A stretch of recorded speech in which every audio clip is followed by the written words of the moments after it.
जय श्री कृष्णा। आज अध्याय 2 का समापन है और अगले भाग में हम अध्याय 3 प्रारंभ करेंगे। पिछले भाग में कृष्ण अर्जुन को निष्काम भाव से कर्म करना बताते हैं। कृष्ण अर्जुन को बुद्धि योग या कर्म योग की कार्यविधि बताते हैं, जो कृष्ण की इंद्रिय तृप्ति के लिए किया गया भक्ति योग है। कर्म का सर्वोच्च दिव्य गुण है कृष्ण भावनामृत में कर्म या इंद्रिय तृप्ति की आशा न करके कृष्ण के हित में कर्म करना। कृष्ण भावनामृत में प्रारंभ किए जाने वाला कोई भी कार्य यदि अधूरा भी रह जाता है तो वह स्थायी प्रभाव डालता है।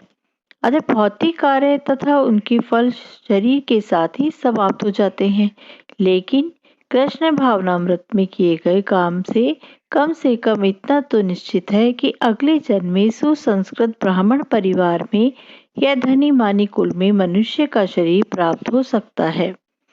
कृष्ण अर्जुन को आगे कहते हैं कि जिस प्रकार मूर्ख लोग विषैले वृक्षों की फूलों के प्रति बिना यह जाने कि इस आकर्षण का फल क्या होगा आसक्त रहते हैं, उसी प्रकार अज्ञानी व्यक्ति स्वर्गिक ऐश्वर्य और इंद्रिय भोग के प्रति भी आकृष्ट रहते हैं। आगे अर्जुन कृष्ण से पूछते हैं कि हे कृष्ण, अध्यात्म में लीन चेतना वाले व्यक्ति के क्या लक्षण हैं और वह कैसे बोलता है और उसकी भाषा क्या है, वह किस तरह से बैठता है और कैसे चलता है। तब श्री कृष्ण अर्जुन से कहते हैं कि हे पार्थ, जब मनुष्य मनोधर्म से उत्पन्न होने वाली इंद्रिय तृप्ति की समस्त कामनाओं का परित्याग कर देता है और जब वह इस तरह से विशुद्ध हुआ उसका मन आत्मा में संतोष प्राप्त होता है तो वह विशुद्ध दिव्य चेतना को प्राप्त हो जाता है।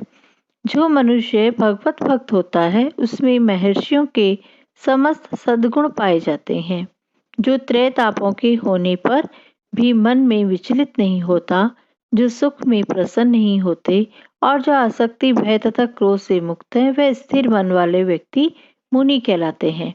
इस भौतिक जगत में जो व्यक्ति न तो शुभ की प्राप्ति से हर्षित होता है और न शुभ की प्राप्ति से उसमें कोई घृणा का भाव आता है, वह पूर्ण ज्ञान में स्थिर होता है। जिस प्रकार कछुआ अपने अंगों को संकुचित करके खोल के भीतर कर लेता है, उसी तरह जो मनुष्य अपनी इंद्रियों को इंद्रिय विषयों से खींच लेता है, वह पूर्ण चेतना में दृढ़तापूर्वक स्थिर होता है। अर्जुन, इंद्रियां इतनी प्रबल तथा वेगवान है कि वे उस विवेकी पुरुष के मन को भी बलपूर्वक हर लेती है, जो उन्हें वश में करने का प्रयत्न करता है।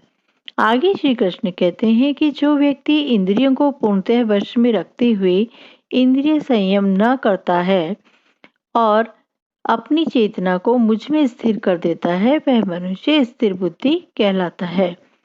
जो पुरुष समुद्र में निरंतर प्रवेश करती रहने वाली नदियों के समान इच्छाओं के निरंतर प्रवाह से विचलित नहीं होता और जो सदैव स्थिर रहता है, वही शांति प्राप्त कर सकता है।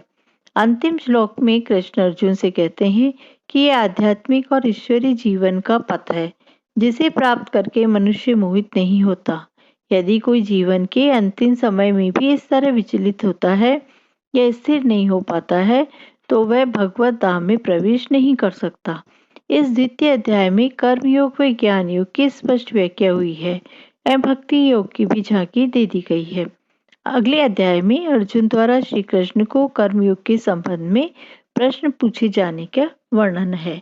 पिछले अध्याय में अध्याय 2 में हमने देखा कि कृष्ण ने कहा है कि अर्जुन, इस संसार में शौक सागर से उबारने के उद्देश्य से आत्मा के स्वरूप का विशद वर्णन है और आत्म साक्षात्कार के जिस मार्ग की स्तुति की गई है वह बुद्धि योग या कृष्ण भावनामृत है।